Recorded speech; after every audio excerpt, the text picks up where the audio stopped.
this? Ito po ba? Tumitingin po kami ng mga paninda niya.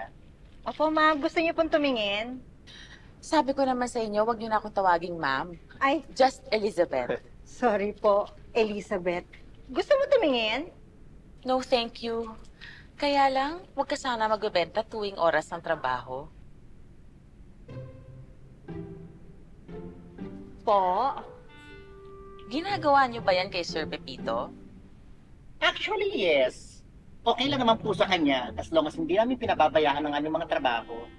Oh no. Alam niyo ba yung oras na sinispend niyo sa pagbibili at pagbebenta? Mas maganda sana kung isi-spend time niyo sa pagtatrabaho. We should be more productive. Patrick, inaantok ka? Oo, pupunta muna ako sa conference room. Anong gagawin mo doon? Matutulog ako. Sabi ni Pitts, pag inaantok, pwede matulog. Ganun ba? Pagka ganyan kasi, mababawasan yung oras natin sa trabaho. Bakit hindi natin tanggalin yung nap time para mas marami tayong ma-accomplish? Ano sa tingin nyo? Yes, Ma'am Elizabeth. Okay. Back to work, everyone!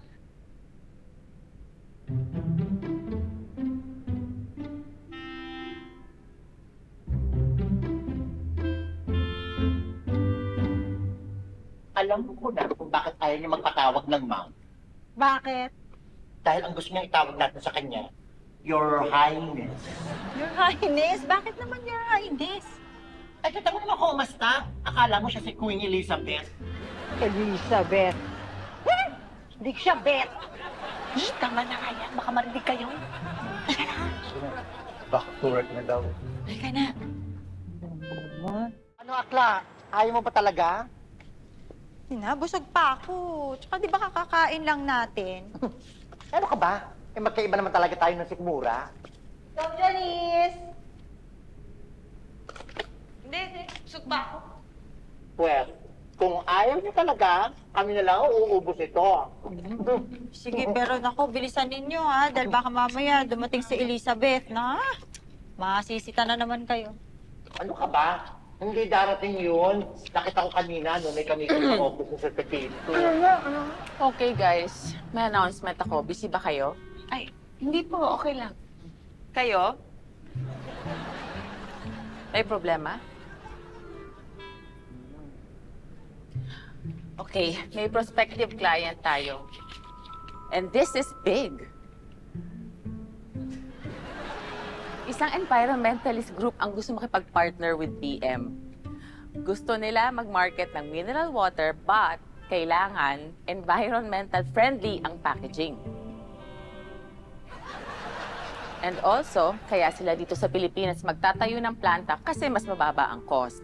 Now, ang gusto nila, yung ideas natin pasok sa requirements ng packaging na gusto nila. Kaya ba natin yon? Kailan po ba kailangan? ASAP to kasi gusto na nila makapag-start ng early next year. Oh.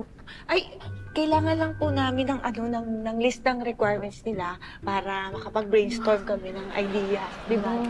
Okay, good. I'll forward the email to you. Sige po. May questions ka ba, Janice? Ako wala naman po. Mara? Wala naman din po. Kayo? Walang question? Okay. Update yun na lang ako, guys, ha? Kasi importante to. Okay po. Okay, good. By the way, tapos na yung kinain ninyo. Next time, huwag nyo nang uulitin yun, lalo na kung nagme-meeting tayo.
You know!